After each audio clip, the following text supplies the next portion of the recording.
Magandang araw mga idol. Ako palang bago nyong kaibigan, si Toy. At gusto ko lamang ipakita sa inyo yung nabili kong motor na Honda XRM 125. Nabili ko to sa halagang kulang-kulang 60,000 pesos. September 2023 ko siya nabili. At tong motor na to, ginagamit lang ng bunso namin na service papuntang Bukid. Yan, pasensya na mga idol, hindi pa nalinisan to. Bago ang lahat. Gusto ko lang sabihin na bago lang tayo sa pagmumotor mga idol. At wala tayong masyadong alam sa mga makina, mga ganyan. So papakita ko lang sa inyo yung mga parte ng motor, kung sulit ba yung pinambili ko sa motor na to. So umpisan natin sa harap mga idol. So ito, may konting gasgas na to, pero nung nabili ko siya wala pa yung gasgas mga idol.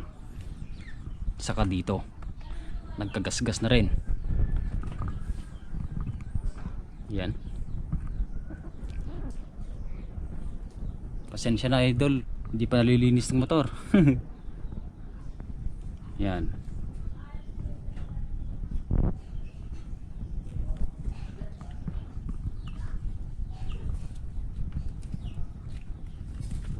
Mula nung binili namin to mga idol, wala pa kaming binabago dito maliban sa side mirror, kasi yung side mirror po kasi dati is maliit, so pinalitan namin ng mas malaki.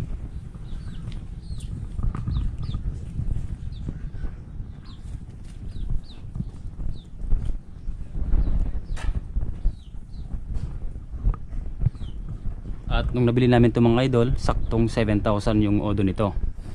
Ngayon nadagdagan na. Yan, wala pa pong nababago dito mga idol.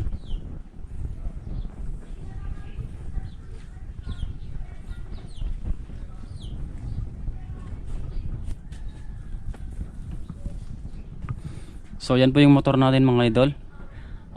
Sa halagang kulang-kulang 60,000 nabili natin yan. Bale, ang gusto kasi nating bilhin is carb type talaga. So hindi FI yung binili ko, hindi ako bumili ng brand new.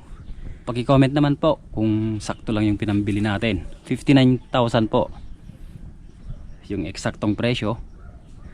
At sabi naman ng kasama kong pumuntang bumili is okay naman yung motor, medyo makinis pa at hindi pa nabubuksan yung makina idol. Bale, ang nakikita ko lang na ano dito, pwedeng palitan ulit is yung gulong kasi medyo pudpud na siya at nagkakrak-krak.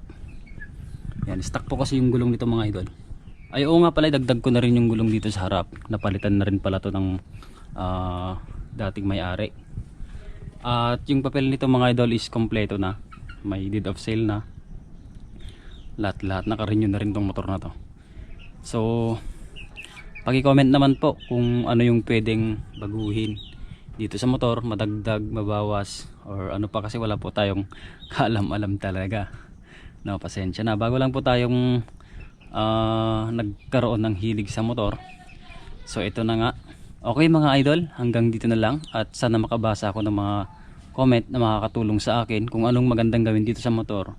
Maraming salamat. Ako nga pala ulit ang bago niyong kaibigan, si Toy. Ingat idol.